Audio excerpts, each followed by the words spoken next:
Good morning, committee members, dear delegates. Please, can you take your seat? We are about to start.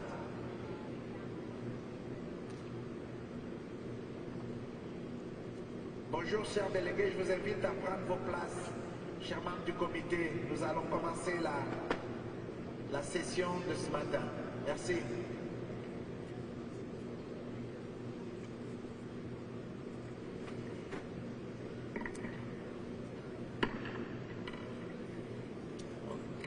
Good morning, Excellencies, dear colleagues. Before we resume our session, I'd like to inform you of the outcomes of the 7th meeting of the Bureau. Yesterday, we continued the examination of item 8B and have made some good progress with a review of 15 nominations to the World Heritage List. 11 new properties were inscribed. 1 renomination and 1 extension were approved. And 2 nominations were referred. On this occasion, we are honored by the presence of the President of the Union of Comoros. Allow me to warmly congratulate once again on behalf of the entire committee all nominating state parties for enriching the World Heritage List. We are examining item 8D and item 8E. Today we will have 12 other nominations to examine. A list can be found on the updated calendar posted by the Secretariat on the 48th webpage yesterday evening.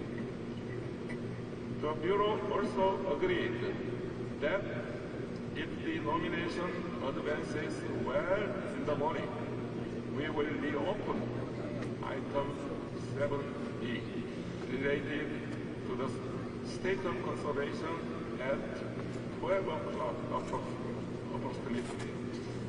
Starting with the Sundarbans, Bangladesh in the afternoon, if the nominations expected to be examined today are completed, we will again reopen item 7B on the state of conservation report of Peninsula Valdes Argentina, El Pinacate and Gran Desierto de Altar Biosphere Reserve, Mexico, and Mosioa, Tunya, Victoria Falls, Zambia, Zimbabwe. Considering that we are running late, and in order to accommodate discussions of some files of items that we read today, the speaking time will be reduced from 3 minutes to 2 minutes for committee members. The Bureau also heard a report from Mr. Hossein-Saad, chairperson of the working group on the budget, on the progress of work of the group, which held its first meeting yesterday. The group will meet again today from 2 to 3 p.m. in the same room 205. Thank you. And I now invite IUCN to present.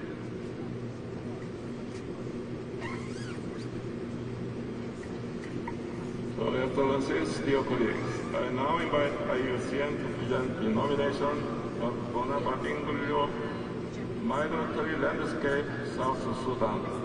IUCN, you have the floor. Thank you, Mr. Chairperson. Good morning to all colleagues and delegates.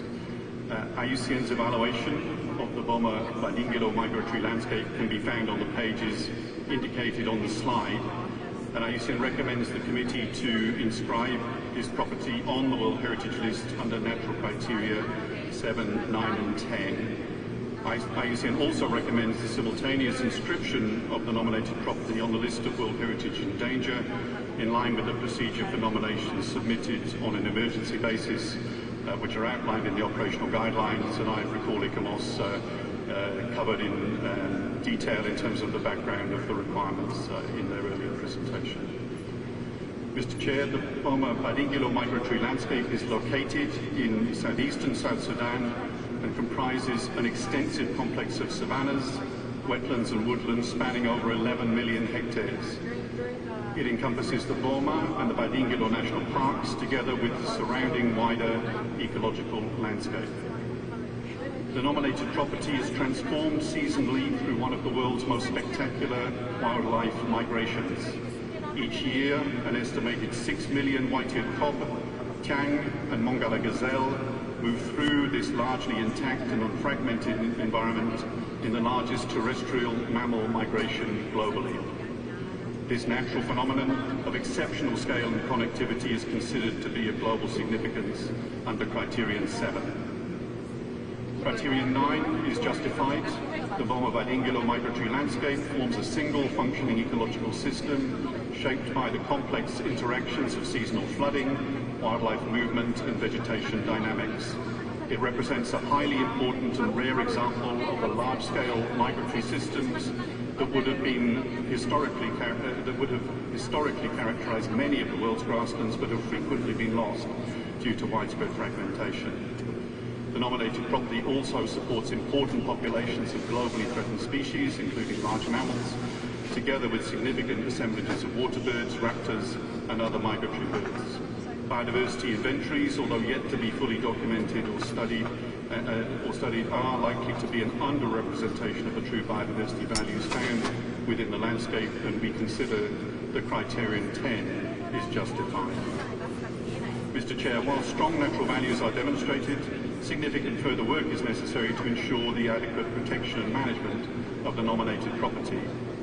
Although 2 national parks are included within the boundaries, the vast majority of the migratory landscape currently remains without official legal protection or designation. A comprehensive landscape scale protection framework, building upon the recently initiated national gazettement process and recognising the protective value of traditional land use systems, alongside strengthened legislative protection mechanisms, will be important for the long-term conservation of OUV. The existing management partnership between the State Party and African Parks provides a foundation for the management of Boma and Badingilo National Parks, but this should be extended to form a comprehensive management system across the entire nominated property, together with sufficient technical and operational capacity and sustainable financing. The Boma Badingilo migratory landscape is a culturally diverse area in which antelope migration have thrived alongside the traditional livelihoods and customary land use systems of indigenous peoples and local communities. The nomination reports important initial efforts that have been made towards obtaining free, prior and informed consent, although ASEAN notes that further consultations and the completion of this process is reported as a priority, together with effective community participation in the governance and management of the nominated property. With regard to integrity, the absence of a buffer zone is justified, given the large scale of the site, and the boundaries have been designed to ensure the key ecological processes and migratory dynamics are included. However, the nominated property also faces serious and escalating threats from increased commercial poaching, infrastructure, natural resource development, insecurity and conflict and management challenges, all capable of causing irreversible degradation of this landscape's extraordinary values. And therefore ASEAN considers the requirements of the emergency nomination to be met in terms of the requirement to demonstrate an emergency situation as defined within the operational guidelines. Mr. Chair, the draft decision can be found in document 8B, as shown on this slide, and it contains ASEAN's recommendation to inscribe the nomination of the Boma Badingilo migratory landscape on the World Heritage List under natural criteria 7, 9 and 10, and for simultaneous inscription of the nominated property on the list of World Heritage in danger. Mr. Chair, in closing, ASEAN welcomes the State Party's commitment to the conservation of this globally extraordinary area. We stand ready to support the State Party in addressing the recommendations outlined in the draft decision, and we thank the State Party for the intense exchanges and collaboration in addressing this emergency nomination, which is in fact the first emergency nomination for a natural site that we've considered during the history of the Convention. Thank you, Mr. Chair. I thank you, UCN. with a very beautiful photo we are describing this property. As there is no proposed amendment, I now invite you to adopt the draft decision 48-AB.2. Unless there is an objection from the floor, I see none.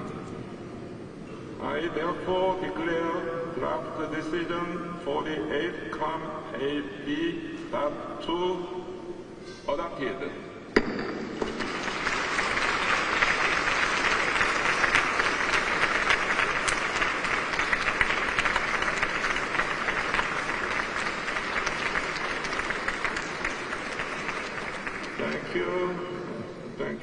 Thank you very much. Let me congratulate South Sudan on behalf of the entire committee for the inscription of its first property on the World Heritage List. South Sudan, you have the floor for a brief 2-minute statement. Thank you.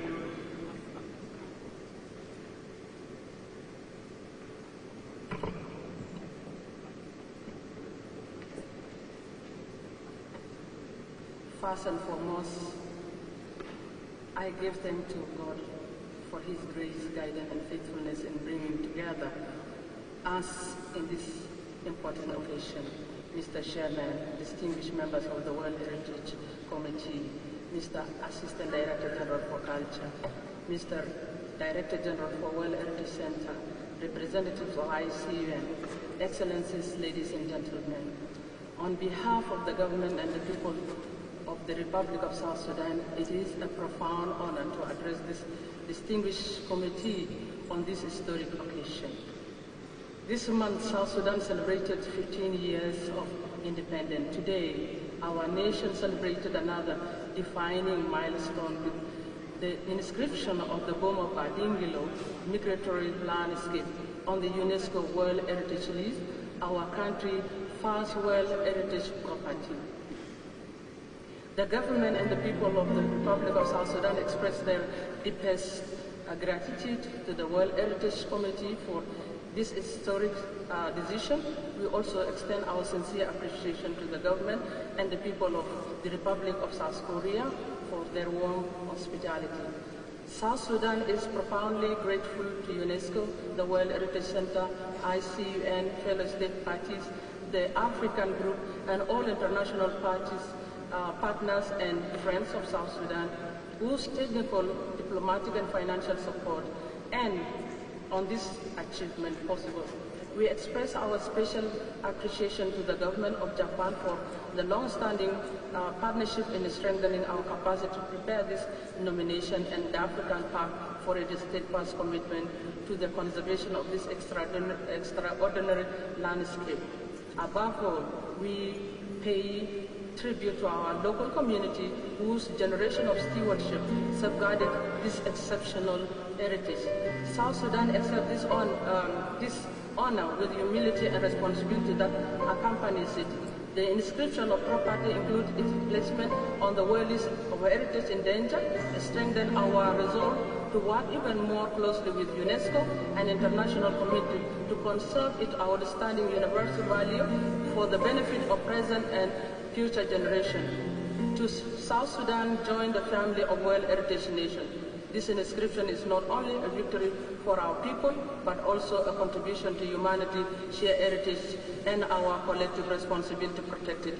On behalf of the government and the people of South Sudan, I thank the World Heritage Committee and all partners for walking this historic journey with us. Thank you. Thank you. Thank you.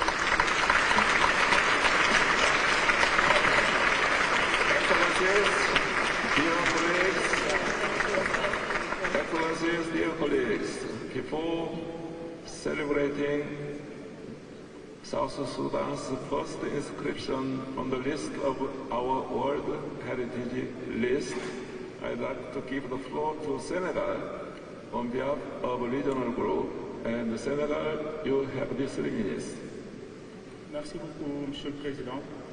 Monsieur le Président, le Sénégal voudrait, au nom du groupe africain, saluer la décision historique que vient de prendre le Comité du patrimoine mondial. Je veux nommer l'inscription du paysage migratoire de Boma Badingilo au Soudan du Sud.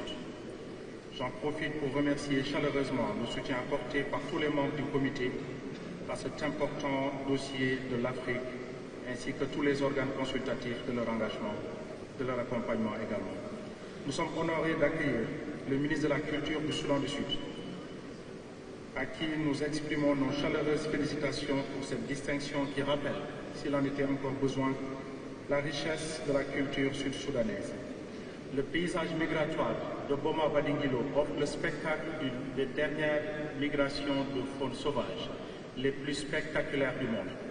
Chaque année, on estime que 6 millions de coqs de buffon à oreilles blanches, de tchang et de gazelles de Mongala se déplacent dans les vastes plaines d'inondation, les zones humides et les savanes en réaction aux pluies saisonnières et aux changements dans la disponibilité des ressources.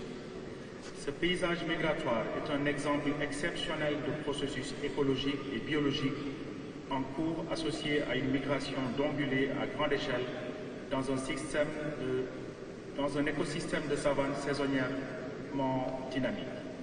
L'interaction entre les pluies saisonnières, la productivité correspondante de la végétation et les déplacements associés des espèces sauvages entretiennent ce qui est probablement la dernière des dernières migrations terrestres de mammifères du monde. Cette inscription, Monsieur le Président, nous rappelle la place de choix qu'occupe le continent africain dans la préservation de la biodiversité mondiale. Avec cette inscription et celle des médinas des sultanats historiques des Comores intervenus hier, le nombre de pays africains n'ayant pas de biens sur la liste du patrimoine mondial s'élève présentement à 7. Nous espérons que ce bien ouvrira la voie à d'autres distinctions pour le bien du peuple sud-soudanais, du continent africain et du monde entier. Je vous remercie. Okay, merci beaucoup. Once again, congratulations to South Sudan.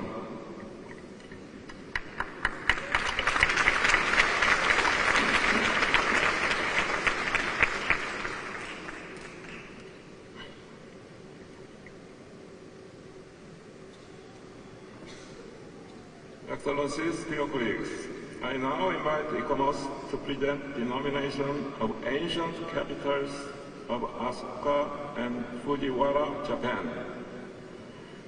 But before I give the floor to the Secretariat, Mr. Balsamo, please. Thank you, Chair. This is to inform the committee that a notification of factual errors concerning the evaluation reports for the nomination of Japan's ancient capitals of Asuka and Fujiwara is to be found on page 29 of document INF8B4. Thank you. Thank you, Mr. Balsamo. ICOMOS, you have the floor. Thank you, Chair. Good morning. This is the presentation of the ICOMOS evaluation of the ancient capitals of Asuka and Fujiwara, Japan. The ICOMOS report can be found in document INF8B1 on page 94 of the English version and page 119 of the French version. On this evaluation, ICOMOS has received a letter on factual errors and has acknowledged some of these errors. Located in the southern part of the Nara Basin, Asuka and Fujiwara were two ancient capitals of the Japanese archipelago from the late 6th to early 8th centuries that marked the establishment of a centralized state system modeled after the Chinese codified law known as Ritsuryo. The efforts to centralize were motivated by engagements with Chinese and Korean powers during a dynamic period in East Asian history. Asuka and Fujiwara were influential in the formation of the subsequent Japanese capitals at Nara and Kyoto. The nominated property consists of archaeological sites selected to represent three tangible and spatial dimensions of the Asuka and Fujiwara capitals: the palace government's office sites, Buddhist temple sites, and mountain tombs. The nominated serial property comprises 19 component parts surrounded by a single buffer zone, which together demonstrate the introduction and consolidation of the key elements of the centralized governance system.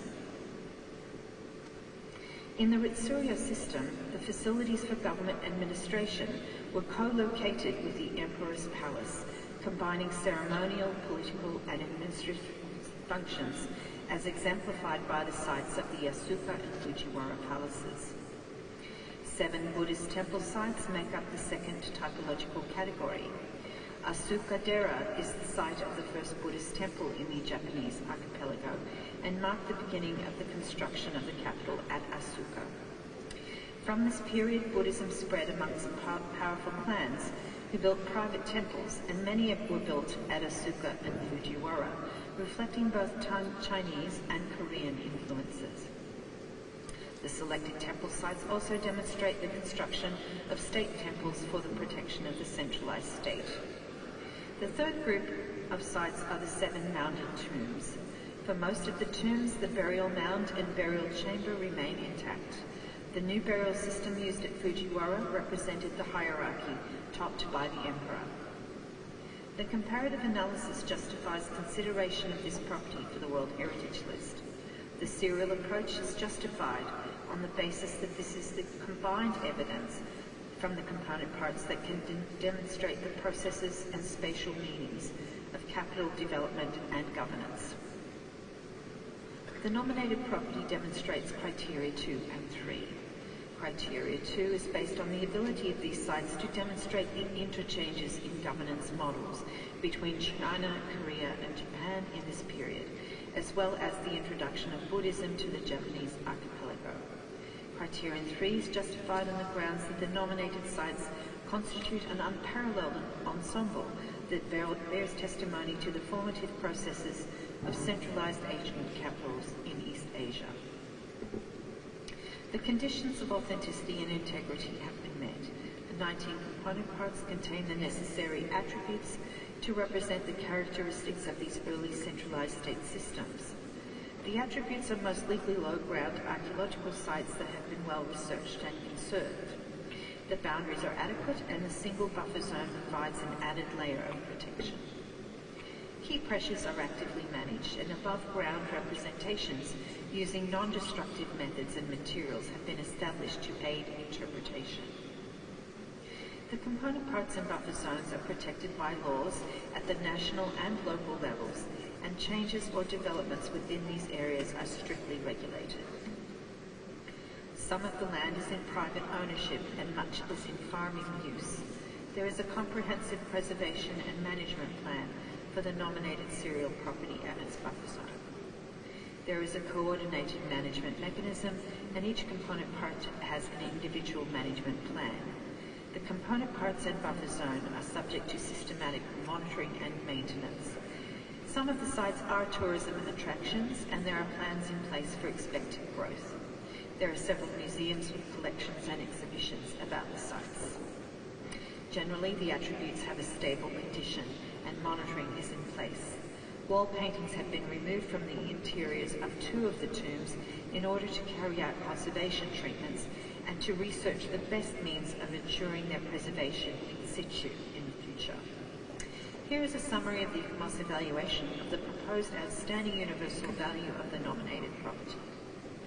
To conclude, ICOMOS recommends that the ancient capitals of Asuka and Fujiwara, Japan, be inscribed in the World Heritage List on the basis of criteria 2 and 3, and has included a number of further recommendations in the draft decision to support the long-term conservation of the property.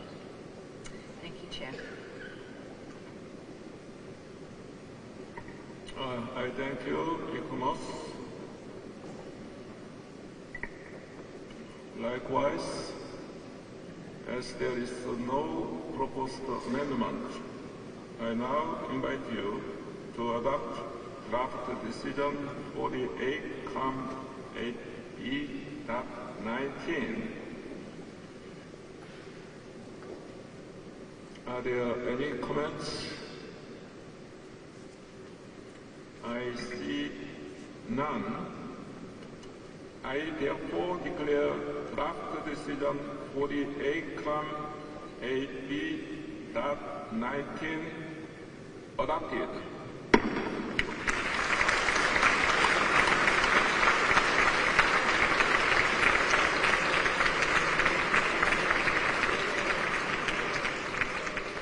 Thank you very much. Excellencies, dear colleagues, let me congratulate Japan on behalf of the entire committee for the inscription of this property. Japan, you have the floor for a brief 2-minute statement. Thank you. Thank you, Chair, distinguished delegates, Excellencies, distinguished participants. I am Kobayashi Shigeki, the State Minister of Education, Culture, Sports, Science and Technology. On behalf of the Government of Japan, I'd like to express my deepest appreciation to all committee members for inscribing the ancient characters of Asuka and Fujiwara. I'd also like to sincerely thank ICOMOS for their comprehensive and positive evaluation. This property bears an exceptional testimony to the important interchange of human values and to the formative processes of ancient capitals in East Asia. Today's inscription marks a new chapter in the long history of Asuka and Fujiwara. We reaffirm our commitment to transmitting this valuable property to the future generations. I'd like to share this historic moment with local communities in the Nara region and to all who have long dedicated themselves to protecting the inscribed property. Now, I'd like to invite Mr. Yamashita, Governor of Nara Prefecture, to say a few words. This is a very proud moment for Nara. Thank you to everyone who has made this inscription possible. Today marks a new beginning for ancient capitals of Asuka and Fujiwara.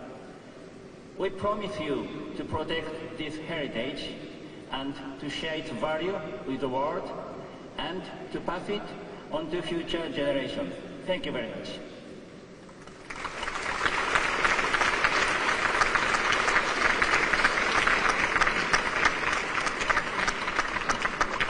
Thank you.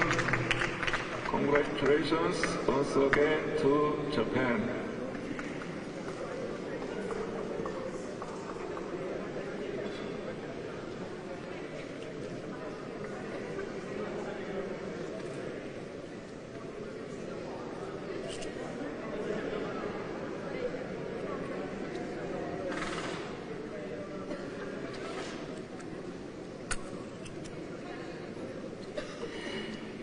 Dear delegate, can I invite you to celebrate outside the room, please?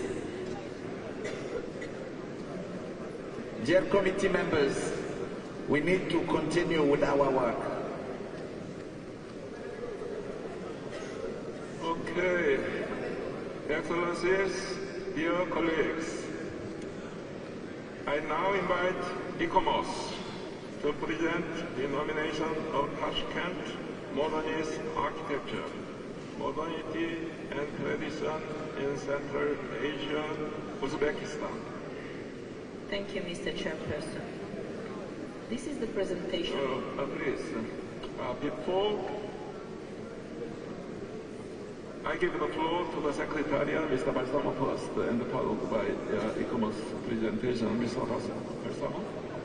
Thank you, Chair. We received a notification of the factual error concerning the evaluation report of the nomination of Tashkent Modernist Architecture, and this has to be found on page 43 of document IF-8B4. Thank you.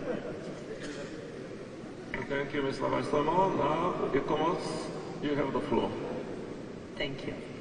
This is the presentation of the ICOMOS evaluation of Tashkent Modernist Architecture, Modernity and Tradition in Central Asia, Uzbekistan. The ICOMOS report can be found in document INF 8B1 on page 167 of the English version and page 187 of the French version. On this evaluation, ICOMOS has received a letter on factual errors and has acknowledged some of them. Tashkent Modernist Architecture is a nominated series property comprising 10 modernist buildings and ensembles for public and residential use, constructed in Tashkent and one in Parkent district between the 1960s and the early 1990s. The nominated buildings include museums, exhibition halls, housing, cultural institutions, and scientific facilities.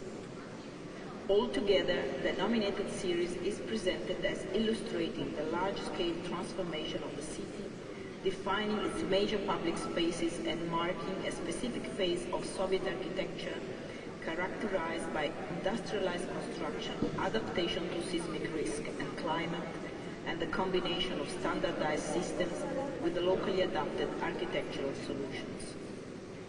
9 out of 10 component parts are located along the urban axis in Tashkent that were either newly created or substantially reshaped as part of the urban plans for the modernization of the city, whilst the big solar furnace is located in Parkent, about 40 kilometers east of Tashkent.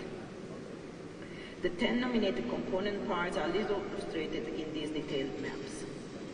The property has been nominated based on criteria 2 and 4 as a synthesis of Soviet modernism and Central Asian traditional techniques, addressing seismic and climatic challenges through innovative design, experimental architecture, urban planning and social functions, with influence extending beyond the Soviet Union. Despite some shortcomings, the comparative analysis justified the inclusion of the 9 component parts located in Tashkent on the World Heritage list. They represent an outstanding adaptation of modernist themes to climatic, cultural and aesthetic conditions in Central Asia, resulting in one of the finest examples of architectural and urban design in the USSR in the final 3 Soviet decades. Although important nationally and regionally, the big solar furnace in Parkent does not contribute to reinforcing the urban planning qualities of Tashkent as a modernist city, and is therefore recommended by ICOMOS for exclusion. Throughout the evaluation process, the state party significantly strengthened the nomination. 9 component parts